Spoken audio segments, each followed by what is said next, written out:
So hi guys, after long time तो हा जो व्हिडिओ असणार आहे मी विचार केलेला I will post about my simulation workshop. जर तुम्हाला माहिती नसेल तर मग मी त्याचे नाशिकचे व्लॉग्स टाकले आहे, यू कॅन चेक. तर मी विचार केलेला लेट अस टेल की भाई त्या सिम्युलेशन वर्कशॉपमध्ये काही म्हणजे तिकडचे जे CEO आलेले त्यांनी खूप छान छान गोष्टी सांगितल्या. म्हणजे अदर दॅन माय पोर्शन जे सिलेबस होतं त्याच्या व्यतिरिक्त त्यांनी काही लाईफ लेसन्स काइंड ऑफ गोष्टी सांगितलेल्या ज्या I thought I should share with you. So simulation learning म्हणजे काय मी तुम्हाला इन जनरल एक जिस्ट देते. फॉर एक्झाम्पल, जर तुम्हाला IV प्रोसिजर शिकवतात ती लोक, IVज सलाईन लावायला बेसिकली IV कॅन्युलेशन. सो जर IV कॅन्युलेशन शिकवतात, मी तुम्हाला इथे जर बोर्डवर सांगणार फक्त की ओके दिस इज वेन, तुम्ही असं टाकता, तुम्ही तसं करा, असं करा, अँड देन तुम्ही जावा क्लिनिकलला तुमच्या हिमतीने करा. हे सिम्युलेशन लर्निंग म्हणजे तुम्हाला फेक IV हँड प्रोव्हाइड केला जातो ज्याच्यामध्ये प्रॉपर ती लोक फ्लुइड टाकतात, ब्लड टाकतात. तर तुम्ही जेव्हा सलाईन टाकणार, कॅन्युला टाकणार, तर ते बॅक फिरणार. ह्याला सिम्युलेशन लर्निंग बोलतात की तुम्ही ऍक्च्युअलमध्ये ते करताय असं वाटतं, बट ते रिअल नसतं. म्हणजे तुम्हाला भीती नसते त्याच्यामध्ये कारण तो पेशंट रिअल नसतो. एक module. So Maharashtra university first आहे जी ह्या लाईक हा कॉन्सेप्ट जिने महाराष्ट्रामध्ये आणला. इंडियाचा आय एम नॉट अवेअर की हे इंडियामध्ये बाकी स्टेट्समध्ये होतं का. जेवढं मला माहिती I don't think so, but high fidelity models वगैरे हे मुंबई युनिव्हर्सिटीने first time simulation lab start केलंय and it is for all medical professionals basically.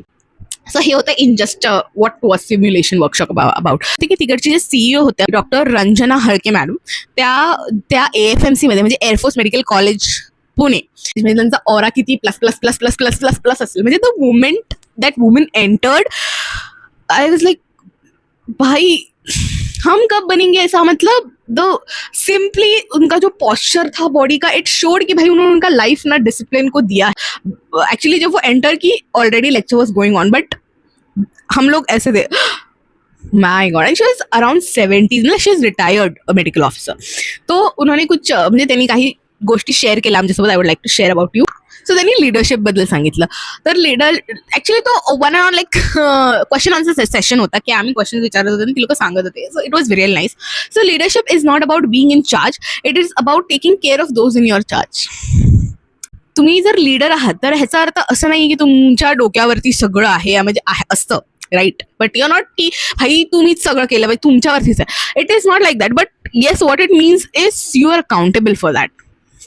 ठीक आहे, you should ensure that not just because ते तुमच्या डोक्यावर आहे किंवा anything like that. It is about taking care of those in your charge. म्हणजे तुम्ही तुमच्या अंडर जो मॅन पॉवर आहे, माणसं आहे, ते तुम्ही कशी यूज करताय, ॲज इन प्रोडक्टिव्हली कशी यूज करताय, तुम्ही त्यांना कसं ट्रेन करतायत. It is about that. It is not की भाई तुम्ही आलात, I want this outcome and then you गो.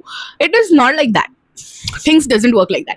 म्हणजे मी ना एक व्हिडिओ बघितलेला, त्याच्यामध्ये ते बोलत होते की जर तुमचा एखादा एम्प्लॉई आहे जो प्रोडक्टिव्ह नाहीये, so it is not fault of that employee. It is actually you as a leader की तुम्ही त्याला चान्सेस नाही दिलाय की भाई म्हणजे तुम्ही त्याला ओळखलं पाहिजे की बाबा ह्याचं पोटेन्शियल काय आणि मी त्याला देतो काय. So that is how leadership works. So असं त्यांनी सांगितलं आम्हाला ओव्हरऑल की दिस इज हाऊ लिडरशिप इज. आपण आहे ना खूप रिसेसिव्ह होऊन जातो ॲज इंडियन. म्हणजे आपला it's not, I don't think, हा माझा ओपिनियन, आय डोंट थिंक की इंडियन्समध्ये लिडरशिप क्वालिटी नाही आहे. It's not possible. इंडिया, आपण ॲज अ इंडियन आहे की नगरी की भाई अर्धी इंडिया ना क्रिटिकल थिंकिंगच करत असते की भाई आता काय करायचं, आता काय करायचं, आता काय करायचं, आता काय करायचं. अर्धी लोकांना क्रिटिकल थिंकिंगच करत असतात. सो लिडरशिप आहे पण आपण घाबरतो लीड घ्यायला. आपल्याला विचार येतो घ्यावं का, है ना. आपण ते घाबरू नका, तुम्ही घ्या. जोपर्यंत उतरत नाहीत ना तुम्ही, तोपर्यंत तुम्हाला नाही समजणार. आणि जी लोक स्कूलमध्ये कॉलेजेसमध्ये, मी तुम्हाला सांगते please go in for it. तुम्ही काय करणार जसं द वर्स्ट परफॉर्म, मी सांगते, मी तुम्हाला ओळखत नाही पण मी गॅरंटी देते तुम्ही वर्स्ट नाही परफॉर्म करणार. नो. हा तर जगाच्या नजरेत कसं आहे, काय चुकलं काय, पण मी तुम्हाला सांगते जर तुम्ही आत्ता लिडरशिप घेतली ना, तुम्ही त्याच्यामधून नक्की शिकाल. आणि सेकंड टाइम तुमची जी लिडरशिप असेल, definitely you will be good at it. जर तुम्ही आता नसेल, तुम्ही आताही गुड असाल तो it's very great.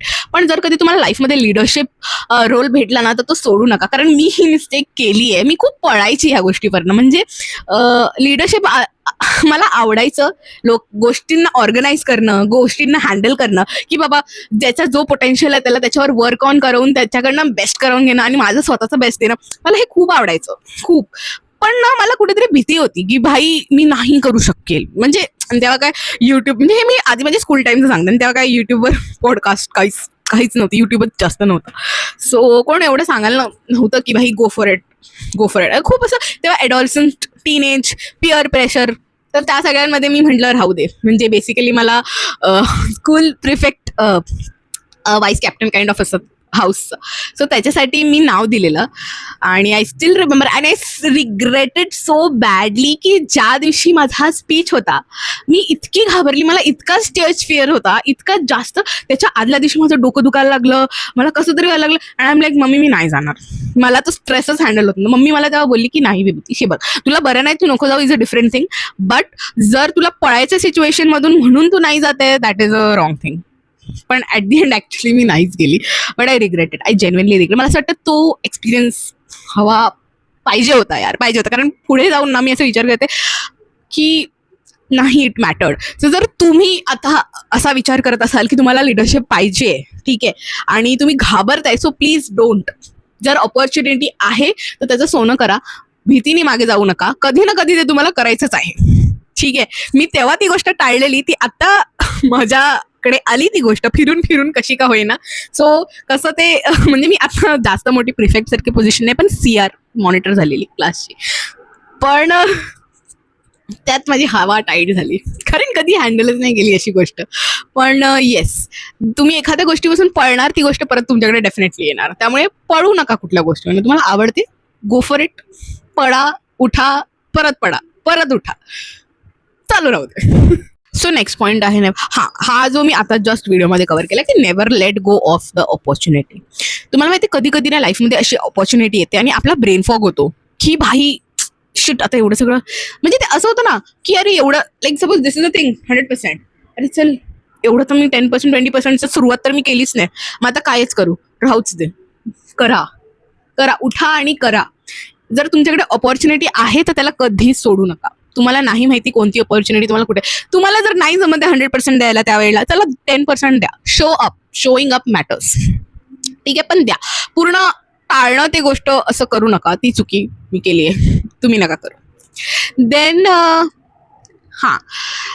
She also said we all have spark in us, we just need opportunity. म्हणजे आपल्या सर्वांच्या आत ना तो समज, म्हणजे कुठली असं बोलत ना ते असं एक असते ती एक गोष्ट असते, फक्त तुम्हाला राईट टाइम पाहिजे तुमचा.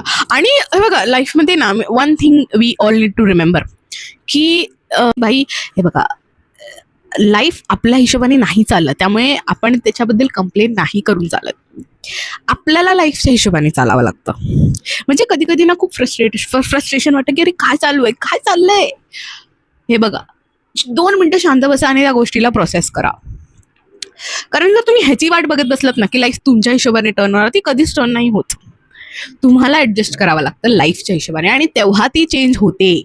एक सिच्युएशन तुमच्याकडे परत परत परत परत परत परत तोपर्यंत येत राहते जोपर्यंत तुम्ही त्याच्यातनं बाहेर निघायला शिकत नाही. आणि त्यांनी अजून एक गोष्ट सांगितलेली की भाई तुमचं कॉन्सन्ट्रेशन ना ह्याच्यावर असलं पाहिजे की हाऊ टू यू इम्प्रूव्ह. आपण काय करतो युजली, आपला माइंड, आपल्या सबकॉन्शियस, म्हणजे असं नाही की आपण हे मुद्दामून करतो, हे सबकॉन्शियसली होत असतं आपल्यामध्ये की आपण पळ काढायला बघतो. त्याच्यासाठी आपण पहिला काय बघतो की भाई फॉल्ट काय सिच्युएशनमध्ये, ते आपण पहिला बघायला जातो. पण तेच नाही करायचंय. आपण जर फॉल्ट बघत राहिलो ना तर आपण फॉल्टच बघत राहणार आणि प्रत्येक जागी आपल्याला फॉल्टच दिसणार. पण थोडंसं आपलं थिंकिंग चेंज केलं ना की अरे आपण इम्प्रूव्ह कसं करूया, याला काय करू शकतो. ब्रॉस तुम्ही यू हॅव वन, लाईक तुम्ही 50% तुम्ही ती रेस जिंकलात जेव्हा तुम्ही हा थॉट सोडला की हे कसं वाईट आहे, आणि हा थॉट सुरू केला की भाई मी इम्प्रूव्ह कशी करू. ह्या थॉटमध्येच तुम्ही 50% रेस जिंकलात. हे तर मान्य आहे बाबा मला. I am really thankful for that session. Like overall even ज्या Mrunal ma'am, doctor Mrunal Chavan paediatric specialist आहेत त्या, as in she is a nurse who has done her PhD in pediatrics, doctor Mrunal Chavan. She is also excellent. खूप छान lecture दिलेलं त्यांनी, म्हणजे त्यांचं बोलण्याचं स्किल वगैरे पण खूप मस्त होतं. प्लस CEO ज्यांच्याबद्दल मी आता बोलत होती, डॉक्टर रंजना हळके मॅम, त्या पण त्यांचा आता भाई ऑरस प्लस प्लस प्लस प्लस प्लसमध्ये होता. मी मॅनिफेस्ट करते की भाई कधीतरी माझा पण ओरा तसा असेल. So this was all about छोट्या छोट्या गोष्टी ऑफ सिम्युलेशन लर्निंग जे आम्ही शिकलो, other than the portion exactly. So असेच व्हिडिओज मी पोस्ट करत राहीन. सो बघत राहा ब्लॉग्स. मी माझ्या शेड्यूलमधून कसं पोस्ट करेन मला माहीत आहे, but thank you for your support. आतापर्यंत माझे 42 सबस्क्रायबर्स झालेत. तर यूट्यूबवर दिसत नाही कोण सबस्क्राईब करतं कोण नाही, सो आय डोंट नो 42 कोण आहेत, but I love you guys. Thank you very much. Mike चालू नव्हता की बघते आता. Bye bye.